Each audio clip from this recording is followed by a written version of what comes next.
మంత్రబల శీర్షికలో ఇవాళ దృష్టి దోషానికి అంటే చూపులో నుండి తేడా కొంతమందికి పాపం చిన్నప్పటి నుంచే లావు కళ్ళద్దాలు వస్తుంటాయి. వాళ్ళకేమో పాపం ఆ పిల్లలకు కూడా కొంతమందికి ఎలిమెంటరీ స్కూల్ నుంచి ఏమిటంటే ఆ తర్వాత ఏవో ఇంత లావు అద్దాల కళ్ళు వస్తాయండి. కొంతమందికి ఆ దృష్టి తగ్గిపోతుంటుంది క్రమంగా. కొంతమందికి అది అంధత్వం వచ్చే ప్రమాదాలు కూడా కొన్ని కొన్ని జరుగుతుంటాయి. ఇది అంటే చూపులో మందగించినప్పుడు ఇటువంటి స్పష్టమైన చూపు లేనప్పుడు ఆ చూపు నిలబడటానికి కూడా ఒక మంత్రాన్ని మన పెద్దవాళ్ళు చెప్పటం జరిగిందండి. ఇది విష్ణు సహస్రనామాల్లో ఉన్నటువంటి మంత్రం అండి. దీన్ని మీరు రోజు స్నానం చేసిన తర్వాత ఒక 108 సార్లు కనుక రోజు జపించినట్లయితే కొంతకాలం పాటు మీకు ఆ చూపులో ఉండేటువంటి దోషం పోయి భగవద్ అనుగ్రహం వలన మీకు స్పష్టమైనటువంటి చూపు వచ్చేటువంటి అవకాశం కనిపిస్తుందని పెద్దలు చెప్పడం జరిగింది. అది ఏమిటంటే ఆ మంత్రం ఓం జ్యోతిషాం పతయే నమః.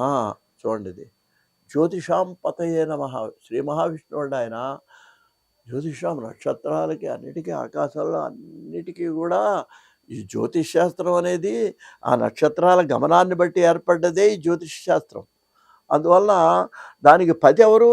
ఆయన శ్రీ మహావిష్ణువు.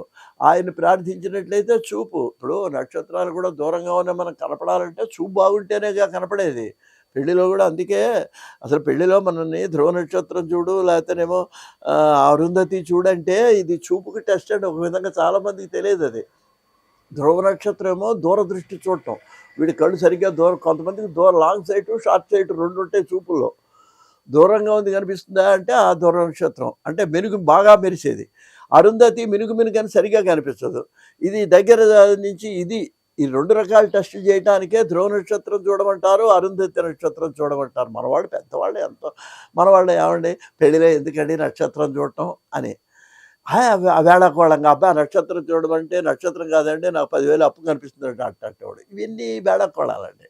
అలా కాదు, మనకు అలాగే ఇప్పుడు ఈ స్పష్టమైన చూపు కోసం మనం జపించాల్సిన మంత్రం శ్రీ మహావిష్ణువు ఎదురుగుండా పెట్టుకొని ఓం జ్యోతిషాం పతయే నమః అనే దాన్ని రోజు కొంతకాలం కనుక 100 సార్లు 108 సార్లు లేకపోతే కనీసం ఒక 21 సార్లు జపించినట్లయితే మందగించిన చూపు గలవాళ్ళు వాళ్ళ చూపు బలపడే అవకాశం ఉంది అని పెద్దలు చెప్పడం జరిగింది.